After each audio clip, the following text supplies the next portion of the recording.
Hello, welcome back to channel. Welcome back to Studio B54, where we watch and we review movies. We're keeping up with the Christmas theme this month, up until the 25th, hopefully.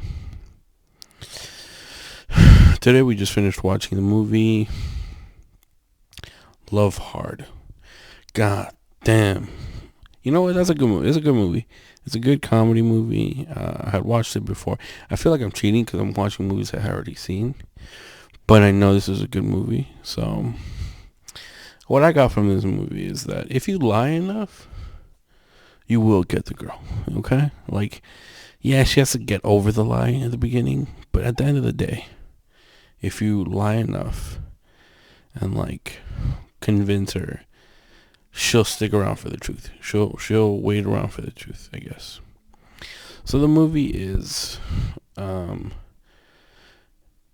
there's this writer. I guess it's a point of view from the girl. I guess like her name's Natalie, and she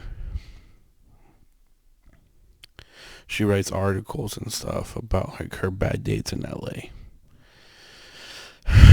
And then she meets this guy on like a dating app, like a Tinder wannabe, but for like their dating world, their universe, their movie universe, and she meets this guy. It's a really handsome guy, really handsome. He's like a California. He's like an LA 8 or something. Like he's like a outdoorsy. He's got like a Toyota 4Runner, and like he goes out camping every weekend he can. He probably surfs during the summer. Anyways, nice guy. And she ends up like matching with him, and she falls in love with him through like text messages and calls and this and that. And like he sends her videos, and I don't think he sends her videos, so he sends her pictures of him, and then like like like her boss like was like, yo, we need more stories about your horrible dating life. She's like, well, but I met this new guy, so it's gonna be all good and all Gucci, and I don't have to I don't have to go through bad dating. And he's like, well, whatever, I just need an article by this day. And she's like, well, I'm gonna prove you wrong. I'm gonna find the love of my life. And she doesn't tell the guy, his name is Josh. She doesn't tell Josh that she's gonna go visit him, and he's like on the other side of the state. He's like in New York or something, Lake Placid. I don't know. I think that's a real place. I'm not 100% sure. So he goes to Lake Placid. She goes to Lake Placid without telling him. She just hops on a plane and goes over there. My hair is all over the place. So she goes over there to meet him, and it's like a little rinky-dink town where they only have like one Uber driver, and that Uber driver is the same Lyft driver, and he takes him to the house that he needs to go to, and she meets Josh. And Josh is not the same Josh that was on the picture. She gets catfished, and she's like, oh no, you're not the same Josh, this and that, and she like runs away and goes to like a bar. And when she's at the bar, she meets the Josh that she had met in the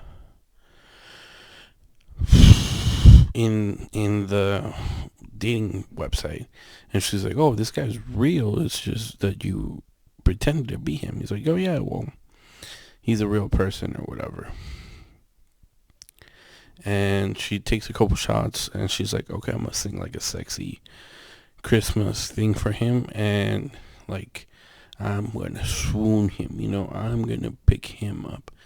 But like there's something in the drink that causes her an allergic reaction that puffs up her face, and she looks hideous.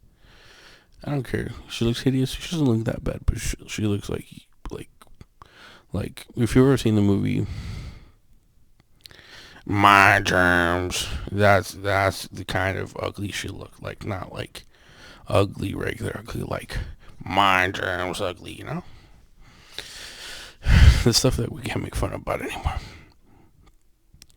And she ends up having to go to the hospital, and Josh takes her. So Josh and the other guy are two different people.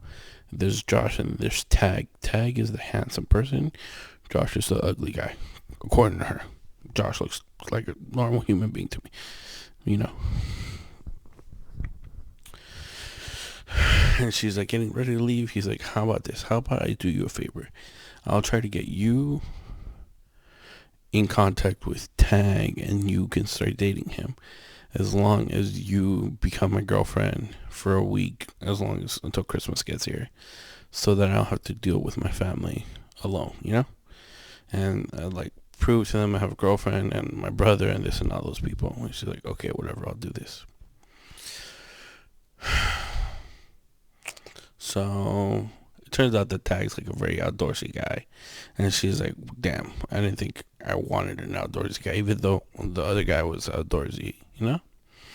The Josh guy, who's kind of outdoorsy but not super outdoorsy as the other guy. He's like, we're gonna go rock climbing, and she's like, yeah, sure, I'm down for that. And like, she hates heights, and then she gets stuck at the top of the like rock climbing wall, you know. And it's like, what are you gonna do? So my man Josh just pushed her off the top, and she like doesn't fall and break her neck, you know. She gets down safely. And Tag's like, wow, man, you're really good at this. She's like, yeah, I'm really good at climbing rocks, you know, like, just watch me do this. Whatever, right? So they get that done. And then they meet Josh's family. His brother comes in. And then he's like, yo, Josh, your brother's a tool. He's a dick. And he's like, next time he tries to, like, seek attention, take the attention away from him and like you be the attention. It's like, okay, I got you, girl. So a couple days pass, you know, like a day or two, and Natalie and Tag go on a hike, and they're like, yeah, like, oh, it's a cute little hike in the snow, it's pretty, this and that. And then Tag goes, yeah, but this ain't it, you know, like we just came here to, this is the warm up. She's like, what do you mean? We're going bobsledding. Just like, you know, just bring that up on anybody. Just like, it doesn't matter, right? He's like, we're going bobsledding. And she's like, there's no way I'm going to do bobsledding, or I'm a bobsled. And the only way she's able to get onto the bobsled is by getting high by a joint that the Uber driver gave to her. So she's finished with that, and then she goes out with. So she's doing this like a day. She's having a date with the guy, and then she goes out on a date with Josh another time. So they're just taking turns. So they start doing like they go caroling. There we go. I've never seen anyone carol. If someone came and like started caroling at my house, I wouldn't open the door. Just no, we're not home. I don't even know what's the point. Like, someone goes and sings to your house. That's it. I don't understand that. Whatever. If someone could explain to me the reason of caroling, leave it down in the comments or whatever. So the brother wants to like sing the big finale. And they sing like this little song between Natalie and Josh, and it's kind of cute because they sing the I don't know, it's this rapey song that's like about Christmas. I forgot what it was, but they changed the words for it and make it like digestible for this generation, and it's pretty good. It's not all Bill Cosby-ish, you know. And Josh's brother is gonna like, oh, he blurts out like, oh, we're pregnant, like my wife is gonna have a kid, this and that. And Josh is like, well, I gotta outshine this boy, you know. And he gets on one knee and he proposes to this girl he just met like 5 days ago. And she's like, what are you doing? This and that and this and that. And then the grandma out of nowhere pops out and gives her the ring. He's like, here, he has a ring. Say yes to my grandson. But she said yes. I was like, just say no. You could have said no. You could have just avoided this whole thing and whatever. You could have said no.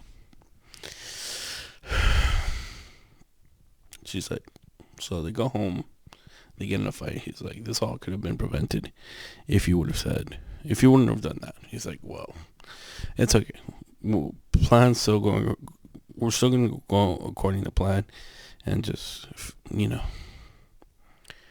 finish this date or whatever this week, and then we'll break up and just say it didn't work out. She's like, well, your family's gonna think I'm the bitch, It's like, yeah, but you're not gonna be here to fucking worry about it. So what's the point? You're the bitch. They're a bad person. Oh, sorry, hello, G. So that happens, right? Next couple of days, they go on another date. Natalie and Tag. I want to call her Natalia, but she's not. It's not Natalia. It's Natalie. She goes on a date with Tag, and they go to Tag's family's restaurant, which is a steakhouse. Which turns out that Natalie or whatever, is a vegetarian. It's hard to find vegetarian options at a steakhouse. So what kind of starts happening in the movie is like she starts changing her morals, and like she pretty much starts catfishing him, and she's like not the person who she thinks he is. So I guess that's the thing. Like she was lying about who she is, and that's the realization I just got right now. Anyways, so that happens, and then the brother finds out that Natalie is not home. He's like, where's Natalie? So he goes out to look for her. Oh, Josh let it slip that Natalie was at the restaurant tasting food for the wedding. And he's like, well, isn't that weird? Because aren't you both supposed to be there? He's like, yeah, but I don't care. So she gets to choose whatever food we eat. He's like, okay. So the brother slips out and sees Tag and Natalie together. And he's like, whoa, my brother's getting cheated on. He doesn't understand yet that everyone's in on it, and that the brother knew he was on the date. So then, everyone comes home and they're like getting cozy. They're drinking their hot cocoa and stuff. And then the mother gets a text message. Josh's mom gets a text message. She's like, oh my God, look, it's finally here. And she shows the kid. She's like on her cell phone. He's like, look. And it's like, what is it? And it's like, oh, it's I announced your guys' engagement on the Sunday paper. And Natalie and Josh just look at each other. He's like, whoa, we can't let this get out, because then Tag is gonna know that she's not single and that she's dating your cousin or whatever. So they go out Saturday night, Sunday morning or whatever, and they steal all the newspapers in this little town, which is a lot of newspapers actually, because they fill up a whole trunk of a Prius. And a Prius technically doesn't have a trunk; it has it's like a wagon, so it's a lot of newspapers. And then what else happens after that? Oh, then just some other stuff happens. And the last big hurrah is that they have the next day. It so happens that they go out to dinner or something. They go on a walk, and then they get surprised at the steakhouse that Tag's family owns. And it turns out that the family, Josh's family, set up like a I don't even know what it was, because it wasn't like it would get like an engagement party, what you would call it. And Tag is there, and Josh is there, and Josh's brother's there, and then somehow Natalie's boss is there too. Everyone's there, so like the whole the cat's out of the bag at this moment. That's what was happening. The cat's out of the bag. Natalie confesses to everyone what happened, that Josh kind of catfished her, but then, like, Dad goes, "Whoa, that's kind of rude because you kind of catfished me too." And she's like, "Well, you're true. You're right." And then Natalie's like, "Damn, I messed up." And she runs away. Josh runs away. And everyone, like, Josh goes home. And everyone in his family is just looking at him. He's like, "Man, I'm so sorry for everything that happened to you." Which I don't understand that part because I'm like, yo, Josh was kind of the dick in this part. But I get it. He didn't think the girl was going to come and visit him. So he's not that bad of a person. But still, he didn't have to lie to the woman on who he was. And then Natalie goes to the airport. She's like, "Oh, well, I'm leaving," but I guess she can't find a ticket or something, and she ends up going to the hotel in this little town, and she stays there. And while she writes the paper that she has to write for her boss, and somehow during writing that paper, she realizes she fucked up and she loves Josh. And then she goes to see Josh at his house, and she does the whole, like, Love Actually, because Love Actually is Josh's favorite movie, and he does the little signs where they read, and he's supposed to, like, check a little box if he loves her or not, and he's like, "Yippee-ki-yay, motherfucker," because apparently that's her favorite movie. And that just, it proves it that if you lie hard enough and long enough, the girl's gonna fall in love with you. You have some explaining to do at the end of the day, but she will love you, and she fell for him. So that's a good thing. That's a good movie. That's a funny movie. I rate this movie. Okay, I don't know if I should do like a different rating system because these are Christmas movies. I'm gonna rate it the same. I'm gonna just rate it as a general movie that if I would watch, I give this movie 8.7 out of 10. It's a good movie. I recommend it. No one cares what I do, right? But peace, comment, like, and subscribe. See you guys soon.